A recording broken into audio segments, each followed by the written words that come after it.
Right now, you're looking at a sentiment score of minus 0.03, which is surprisingly low compared to historical averages. This indicates a shift in trade sentiment that could be a signal for upcoming volatility.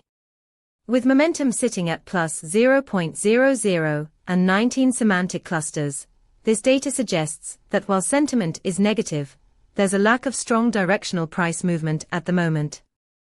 Our API returns comprehensive sentiment insights, giving you the tools to analyze shifts like this in real time. Imagine using this data to refine your trading strategies, or to develop alerts that notify you of significant sentiment changes. Stay ahead of the curve. Check out our documentation at pulsebit.lojenterprise.com/docs.